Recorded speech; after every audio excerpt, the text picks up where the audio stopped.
RSS BJP के लोग 80% इस मुल्क के दुश्मन हैं, इस देश की एकता और अखंडता के दुश्मन हैं। ये इस देश को तोड़ना चाहते हैं। किसी दाढ़ी टोपी वाले को पकड़ के जो है आईएसआई से जोड़ा जाएगा, कहीं किसी को लव जिहाद में बताया जाएगा, कहीं किसी को जो है धर्मांतरण का मुजरिम बताया जाएगा।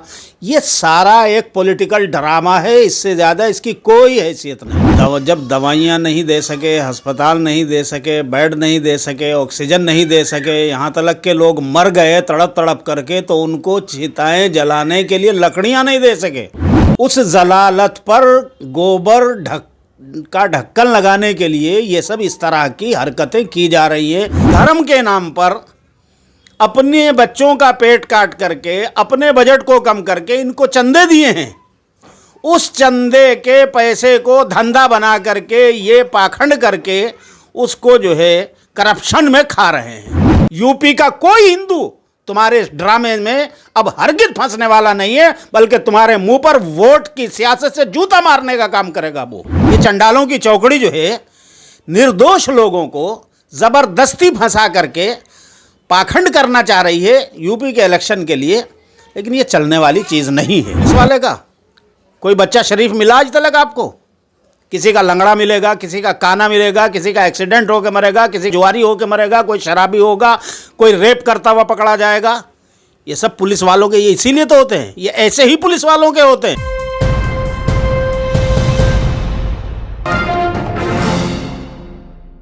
यूपी में इलेक्शन में 6 से 8 महीने बाकी हैं।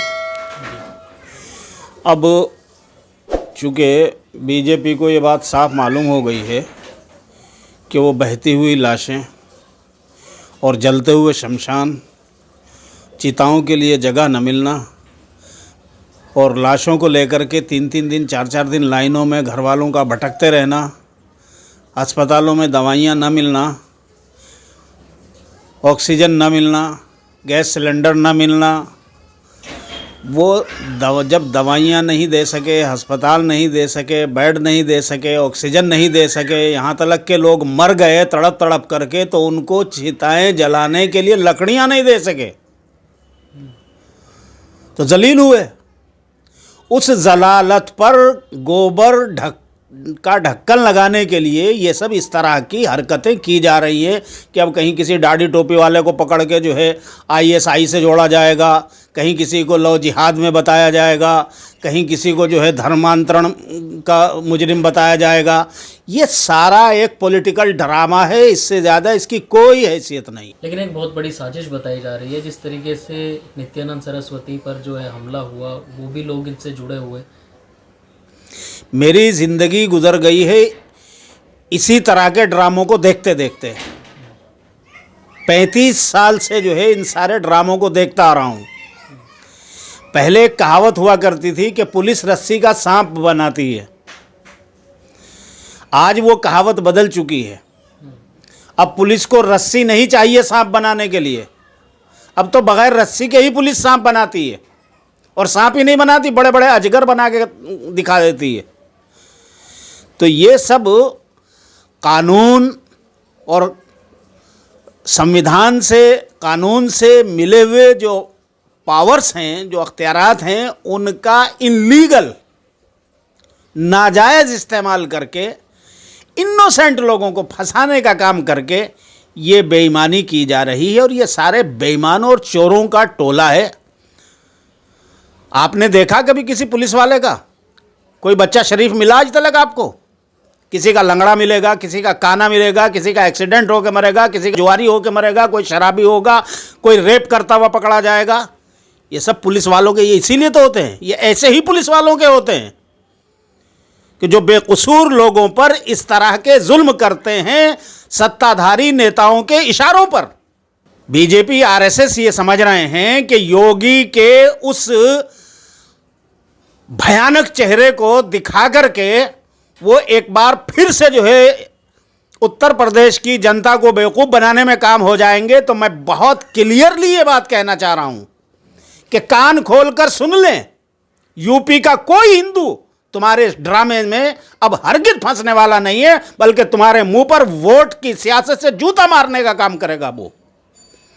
अब वो सियासी जूतियां तुम्हारे मुंह पर पड़ेंगी वोटों की शक्ल में। ये नफरत और ये ढोंग और ये पाखंड की राजनीति, अरे तुम राम के नाम पे आज तक ढोंग करते आए हो। उसी राम के नाम पर जो है तुम वहां लाखों की जमीन को करोड़ों में धांधली और गोरख धंधा चला रहे हो। तो ये सारा जो है उस पाखंड को ढकने का एक तरीका है। चूंकि पिछले एक हफ्ते से तकरीबन आप देख रहे हैं कि अयोध्या में राम जन्मभूमि ट्रस्ट के लोग कौड़ियों की ज़मीन को, यानी 2 करोड़ में ली हुई ज़मीन को 18.5 करोड़ में ख़रीद रहे हैं 5 मिनट के अंदर अंदर। 2 करोड़ में 5 मिनट पहले ज़मीन खरीदी जाती है और एक आदमी ख़रीदता है किसी से, और वो प्रॉपर्टी डीलर 5 मिनट के बाद राम जन्मभूमि न्यास के लोगों को बेचता है।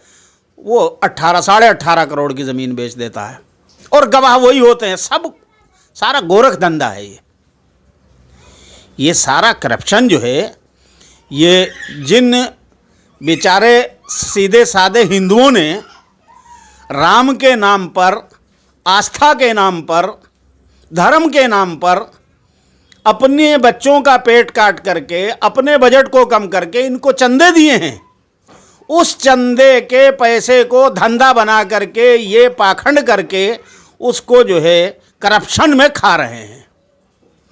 2 करोड़ रुपए की ज़मीन 18 करोड़ में, 5 करोड़ की ज़मीन 8.5 करोड़ में, 20 लाख की ज़मीन वो 10 करोड़ में। तो ये सारे पाखंड जब खुलने लगे, लोगों ने इन मसलों को उठाया और ये जब चर्चा में आ गए हैं, तो फिर इन पर ढक्कन ढकने के लिए इन्होंने देखा कि अब क्या करें। तो इन्होंने पुराने तजर्बे को दोहराने की कोशिश की है कि 2 दाढ़ी वालों को पकड़ लो। दाढ़ी टोपी वालों को शिकार करना बहुत आसान है, पुलिस वाला बुलाएगा।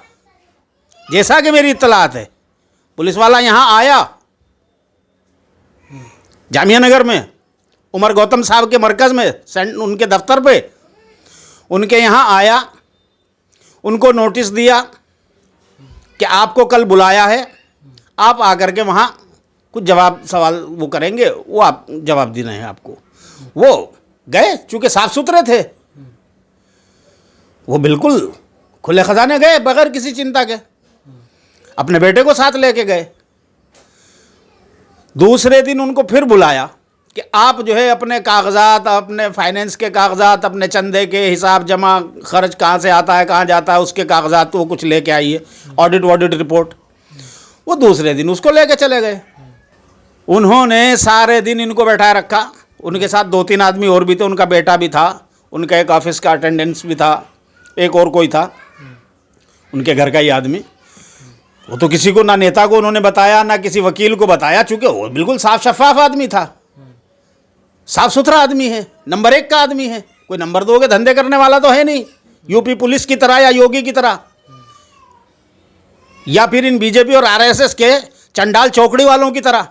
ये चंडालों की चौकड़ी जो है निर्दोष लोगों को ज़बरदस्ती फंसा करके पाखंड करना चाह रही है यूपी के इलेक्शन के लिए, लेकिन ये चलने वाली चीज़ नहीं है।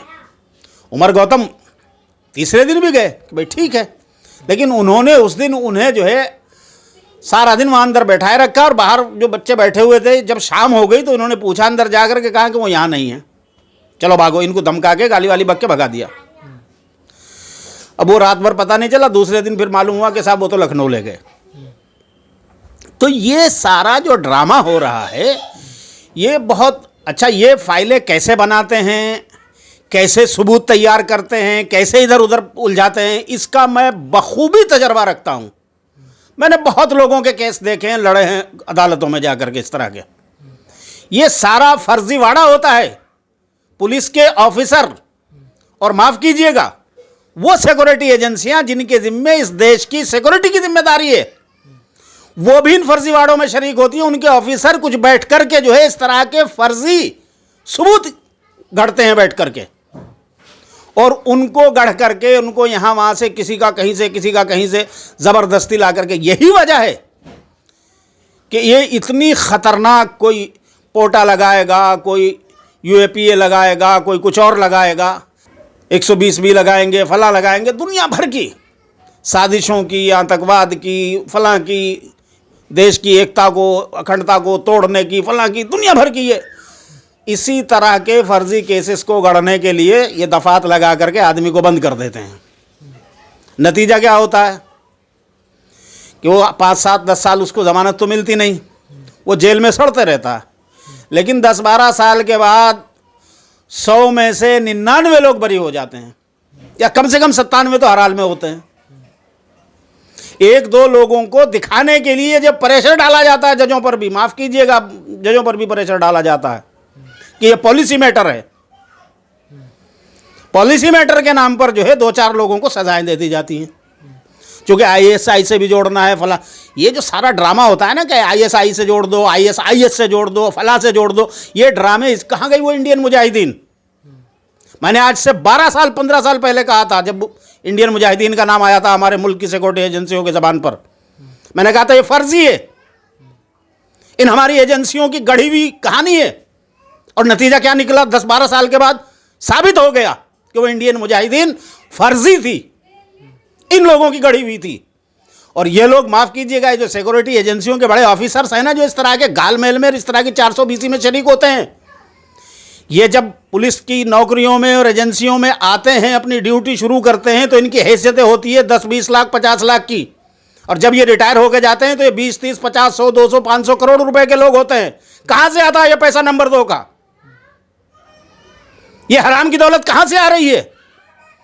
इस मुल्क को तोड़ने का काम यही लोग करवा रहे हैं और कर रहे हैं, क्योंकि RSS के लोग अब हर जगह बैठे हुए हैं। और ये लोग RSS BJP के लोग 80% इस मुल्क के दुश्मन हैं, इस देश की एकता और अखंडता के दुश्मन हैं। ये इस देश को तोड़ना चाहते हैं।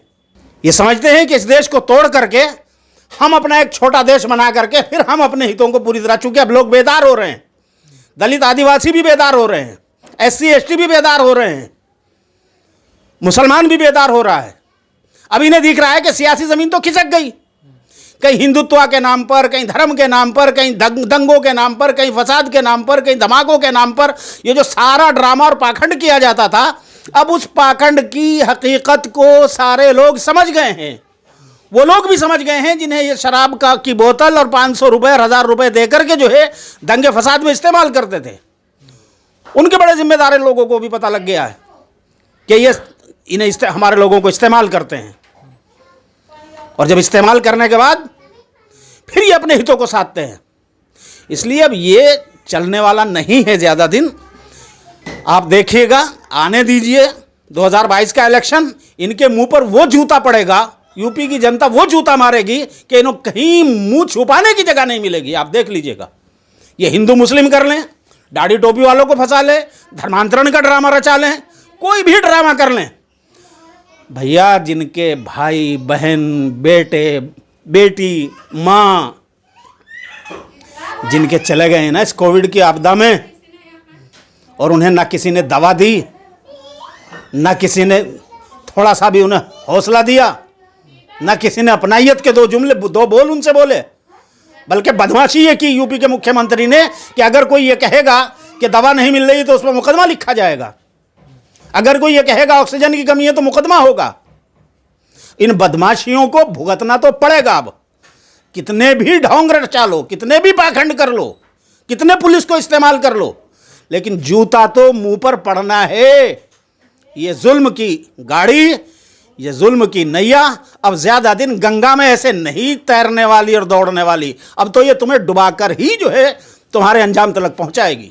सभी अहम खबरों के लिए न्यूज़ MX को सब्सक्राइब करें, साथ ही बेल आइकॉन को जरूर दबाएं। लाइक शेयर कमेंट करना ना भूलें।